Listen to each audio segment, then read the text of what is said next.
आइए आज ज़रा इस बात को समझने की कोशिश करते हैं कि क्या न्यूट्रिशनल सप्लीमेंट्स हमारे लिए ज़रूरी हैं? हमारा शरीर हमारी सबसे बड़ी पूंजी है और इसे लंबे समय तक युवा, स्वस्थ और सक्रिय रखने के लिए ज़रूरी है 70% न्यूट्रिशन और 30% व्यायाम। आज हम न्यूट्रिशन यानी पोषण के बारे में बात करेंगे। यह पोषण हमें रोज़ाना के भोजन से मिलता है और हमारे भोजन में वही सब कुछ होता है जो हमें विरासत में मिला है, यानी जो हमने अपनी माँ से बनाना सीखा है।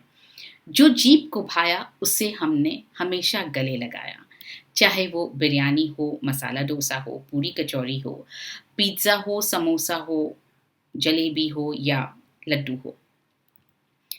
और उसके बावजूद भी अक्सर हम यही कहते हैं कि हम तो घर का बना खाना खाते हैं। जो घर का बना खाना खा रहे हैं, वे ये भूल रहे हैं कि हम जो घर पर बना रहे हैं, वो भी तो फैट और कार्बोहाइड्रेट से ही भरा है। मेदू वड़ा, आलू का पराठा, मैगी नूडल्स, मिसल, घर में बनी हुई सब्जियां जो हम बहुत सारे तेल में बनाकर खाना पसंद करते हैं, इन सब चीज़ों में बहुत ज़्यादा कार्बोहाइड्रेट और फैट होता है। साथ ही साथ हम ऑनलाइन भी बनाना सीख रहे हैं और घर पर भी पिज्ज़ा, लड्डू, केक, समोसा, जलेबी आदि सब कुछ बना रहे हैं। तो जो हम खा रहे हैं, क्या वो भोजन हमारे शरीर की ज़रूरत को पूरा कर रहा है? और अगर कर रहा है, तो फिर निशान क्यों छोड़ रहा है? आइए जानें पोषण के बड़े जानकार क्या कहते हैं। WHO ने हर पोषक तत्व की एक मात्रा को तय किया है जिसे एक स्वस्थ व्यक्ति को स्वस्थ रहने के लिए लेनी चाहिए। इस मात्रा को RDA यानी रेकमेंडेड डाइटरी अलाउंस कहते हैं और WHO के ये RDA मासिक, तिमाही या वार्षिक नहीं हैं।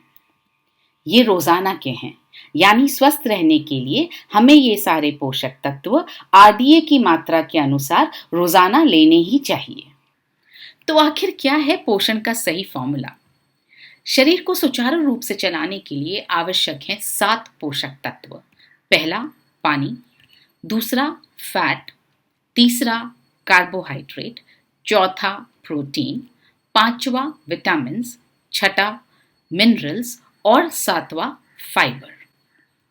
भूख लगने पर हम जीभ की पसंद का खाना खा लेते हैं जो अक्सर फैट और कार्बोहाइड्रेट से भरा होता है। प्यास लगने पर हम पानी पी लेते हैं, कोल्ड ड्रिंक्स आदि पी लेते हैं, परंतु शरीर को प्रोटीन, विटामिन, मिनरल्स और फाइबर यानी PVMF की न तो भूख लगती है और न ही प्यास। और PVMF को सही और रोजाना नहीं लेने पर मिल रही हैं कुछ यादगार निशानियां। समय से पहले झुर्रियां, बहुत सी दवाइयां लेने की मजबूरी, बार बार डॉक्टरों के पास चक्कर, मोटापा, हृदय की बीमारियां, डायबिटीज और तनाव। उम्र के साथ इसी भोजन से पोषक तत्वों को ग्रहण करने की क्षमता भी घट जाती है। तो हमारे सामने 2 बड़ी चुनौतियां हैं। पहली, रोजाना 7 पोषक तत्वों का सही मात्रा में सेवन करना और दूसरी, उन पोषक तत्वों का शरीर में अवशोषण करवाना। एक वयस्क व्यक्ति के लिए रोजाना का प्रोटीन का न्यूनतम टारगेट है 60 ग्राम। शारीरिक वजन के हर किलोग्राम के हिसाब से हमें 1 ग्राम प्रोटीन रोजाना लेना चाहिए। औसतन तौर पर एक व्यक्ति का वजन 60 किलोग्राम होता है, इसलिए यहाँ पर हमने 60 ग्राम की मात्रा बताई है। आपको अपने प्रोटीन की मात्रा अपने वजन के हिसाब से तय करनी होगी। मसल्स के लिए चाहिए प्रोटीन। अक्सर महिलाएं ये समझती हैं कि मसल्स का मतलब है इस तरह की मसल्स बनाना, जबकि ऐसा नहीं है। मसल्स से हमारा मतलब है सब्जियां उठा पाने की क्षमता। मसल्स से मतलब है परिवार के लिए खाना बना पाने की क्षमता। मसल्स का मतलब है बच्चे को उठा पाने की क्षमता, यानी रोजमर्रा के काम आप आसानी से बिना दूसरों पर निर्भर हो पाए, खुद कर पाए। ये है मसल्स होने का मतलब। घने बालों के लिए भी चाहिए प्रोटीन। चमकदार और युवा त्वचा के लिए चाहिए प्रोटीन। अच्छी इम्यूनिटी के लिए चाहिए प्रोटीन। जिनकी मसल्स स्ट्रांग होती हैं वे लोग कम बीमार पड़ते हैं। ऐसे लगभग 10 से 12 ग्लास पीकर आप आसानी से 60 ग्राम प्रोटीन का टारगेट पूरा कर सकते हैं। आप 15 से 20 रोटी भी खा सकते हैं। 10 से 12 कटोरी दाल भी चलेगी, या फिर रोजाना 250 ग्राम बादाम भी आप खा सकते हैं। जाहिर है इतना खाना किसी के लिए मुमकिन नहीं है, और अगर आपने इन्हें रोजाना खा भी लिया तो क्या आपका शरीर इसमें से प्रोटीन को अवशोषित कर पाएगा? सोयाबीन प्रोटीन का सबसे अच्छा शाकाहारी स्रोत है। 60 ग्राम प्रोटीन पाने के लिए आपको रोजाना लगभग 160 ग्राम सोयाबीन खाना पड़ेगा। इतनी मात्रा में सोयाबीन रोजाना खाना संभव नहीं है, क्योंकि ये स्वाद में कसैला होता है। सोयाबीन खाने पर पेट फूल जाता है क्योंकि इसे पचाना मुश्किल होता है। 160 ग्राम सोयाबीन में मिलेगा आपको लगभग 29 ग्राम फैट, लगभग 10 ग्राम शक्कर सहित 47 ग्राम कार्बोहाइड्रेट। आप 160 ग्राम सोयाबीन रोजाना खा भी लेंगे तो यह आपके शरीर में अवशोषित नहीं हो पाएगा, क्योंकि सोयाबीन में प्राकृतिक रूप से कुछ इनहिबिटर्स यानी पोषण को रोकने वाले तत्व होते हैं जो इसके प्रोटीन को हमारे शरीर में पूर्ण रूप से अवशोषित होने से रोकते हैं। लोग अक्सर गेहूं के साथ आटे में सोयाबीन पिसवाते हैं, मगर इससे आपके प्रोटीन का आरडीए पूरा नहीं होता है, क्योंकि 10 किलो गेहूं में 1 किलो सोयाबीन के हिसाब से एक रोटी में लगभग 4 से 5 ग्राम सोयाबीन का आटा होगा, जिसमें से आपको सिर्फ 1 या 2 ग्राम प्रोटीन ही मिलेगा, और ये प्रोटीन भी होगा इनहिबिटर्स और अन्य हानिकारक तत्वों से युक्त।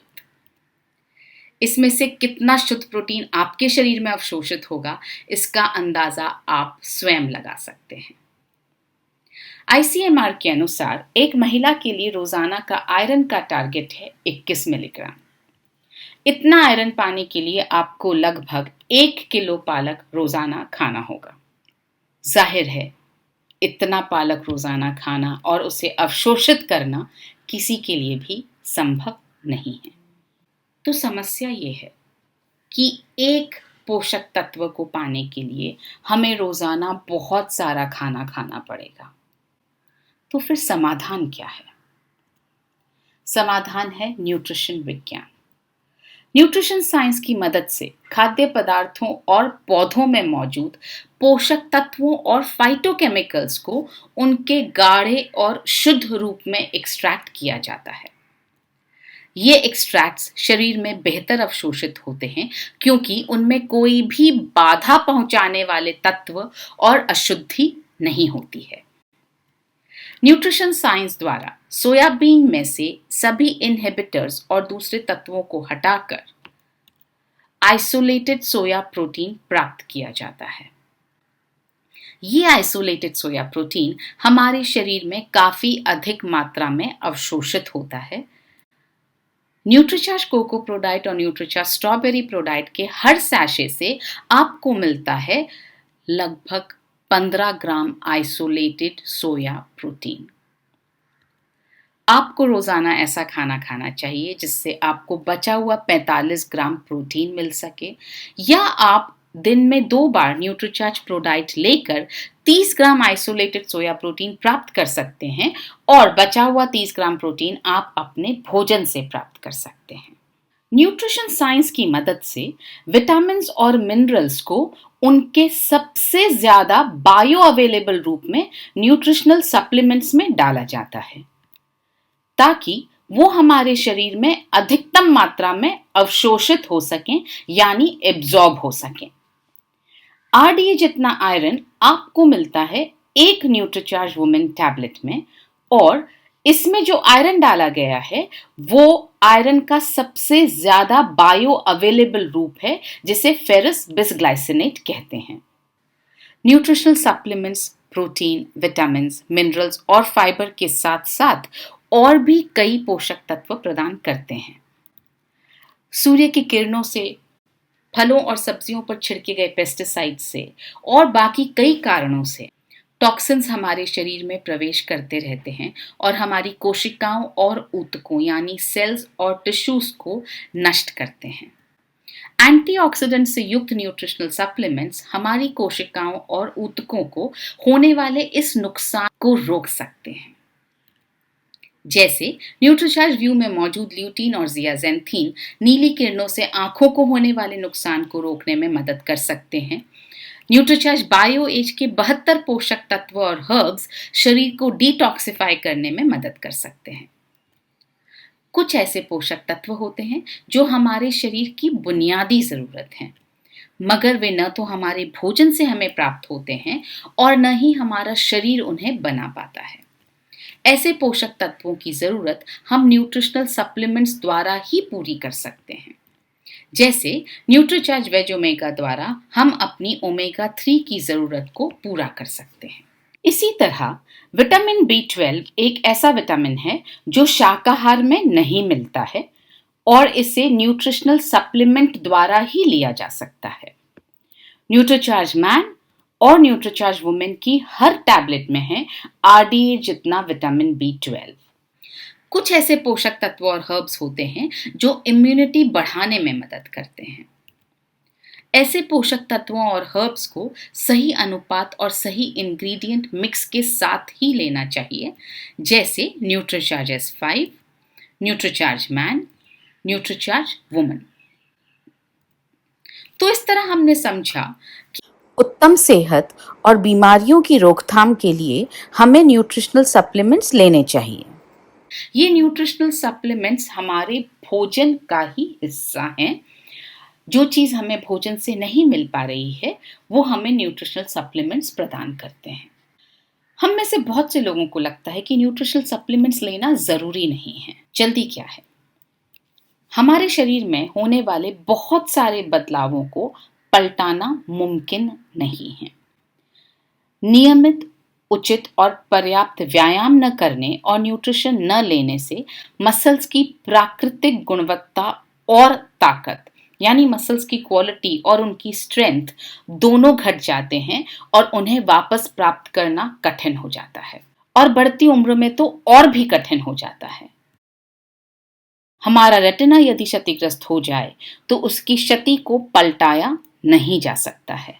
हमारे हृदय की संरचना यदि बिगड़ जाए तो उसे पूरी तरह पलटाया नहीं जा सकता है।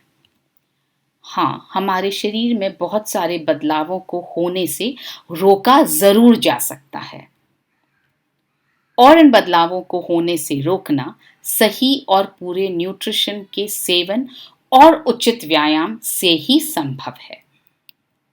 इसलिए न्यूट्रिशनल सप्लीमेंट्स लेना शुरू करने में हमें एक दिन की भी देरी नहीं करनी चाहिए। न्यूट्रिशनल सप्लीमेंट्स को एक पूरे ग्लास पानी के साथ लेना चाहिए, क्योंकि पानी पोषक तत्वों के अवशोषण को बढ़ाता है और उन्हें सभी कोशिकाओं तक पहुंचाने में मदद करता है। अब आपके मन में यह सवाल उठ रहा होगा कि न्यूट्रिशनल सप्लीमेंट्स लेने से मेरे शरीर में पोषक तत्वों की मात्रा ज्यादा हो गई तो? आइए फिर से समझते हैं।